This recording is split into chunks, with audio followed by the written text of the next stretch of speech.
Selecionamos ativos de diferentes setores e com perfis distintos para reduzir o risco diversificável da carteira. Assim, escolhemos o Itaú, um dos maiores bancos privados da América Latina, a WEG, uma empresa do setor industrial especializada na fabricação de motores, a Renner, uma das principais varejistas de moda do Brasil, a Petrobras, uma grande empresa de energia em toda a América Latina, um fundo imobiliário da Quinea e também um ETF que replica o desempenho do ouro. Para representar a taxa livre de risco, utilizamos o CDI, que é uma taxa referência do mercado interbancário brasileiro e se aproxima da Selic. Já para nossa carteira de mercado, utilizamos o índice Bovespa, que representa uma média das ações mais relevantes da B3. Aqui, o código importa as bibliotecas necessárias, lê os dados e calcula estatísticas básicas como retorno, risco, covariância e Sharpe. Depois já prepara a função que encontra a carteira de maior Sharpe. Aqui, ele calcula a carteira de mínima variância, constrói a fronteira eficiente e plota junto com a LAC. Neste slide, vemos o mapa risco-retorno dos ativos, a matriz de correlação e as carteiras finais para diferentes perfis de investidores. Na análise de risco e retorno, a Petrobras se destaca com maior retorno médio mensal, com cerca de 2,04%, mas com alta volatilidade. Já a Quinea apresenta o menor risco da amostra, com desvio padrão de 4,23%, atuando com um ativo mais estável. Comparando com o CDI de 1,16% ao mês, a gente consegue perceber que nem todos os ativos superam o retorno livre de risco. E o gráfico, ele ilustra o trade-off entre o risco e o retorno. Na matriz de correlação, o principal destaque é a alta correlação entre o Itaú e a Renner de 0,77, indicando que esses ativos eles se comportam de forma semelhante, o que reduz os ganhos de diversificação quando combinados. Em contraste, a Renner e a Quinea apresentam correlação praticamente nula, mostrando movimentos independentes e reforçando o papel da Quinea como diversificador. Por fim, a Petrobras e o Dow Jones apresentaram uma correlação negativa de aproximadamente menos 0,33, o que é consistente com a natureza dos ativos, já que o ouro ele tende a valorizar em momentos de maior incerteza, funcionando como proteção e contribuindo para a redução do risco da carteira. Bom, aqui temos a fronteira de mínima variância, que representa todas as combinações possíveis de risco e retorno.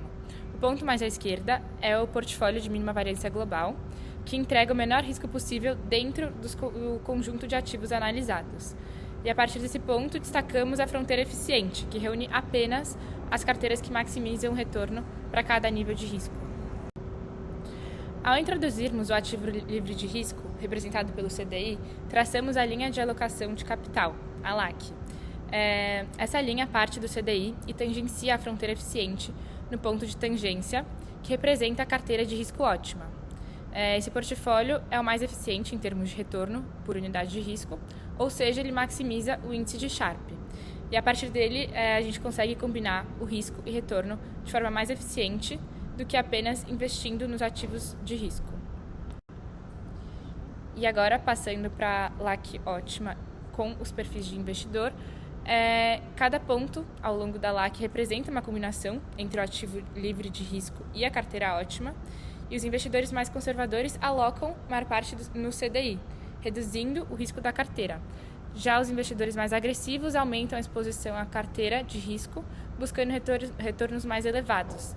Assim, a LAC permite adaptar a estratégia ao perfil de risco de cada investidor. A carteira ótima maximiza o índice de Sharpe, oferecendo a melhor relação risco-retorno. Ela concentra investimentos em Petrobras, ITUB4 e ouro, sem ativo livre de risco. Apresenta retorno de 20,57% e volatilidade de 11,04%.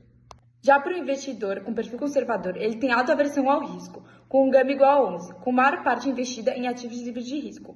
Apenas 42,4% está em ativos arriscados. Isso reduz a volatilidade para 4,67% ao ano, com retorno esperado de 17,30%.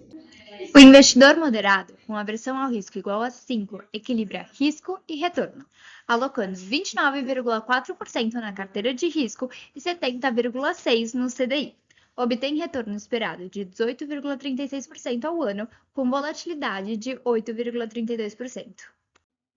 Já o investidor agressivo, com aversão ao risco igual a 2,4, aloca 61,25% na carteira de risco e 38,75% no CDI, aceitando uma maior volatilidade de 17,33% em troca de um maior retorno esperado, de 22,10% ao ano.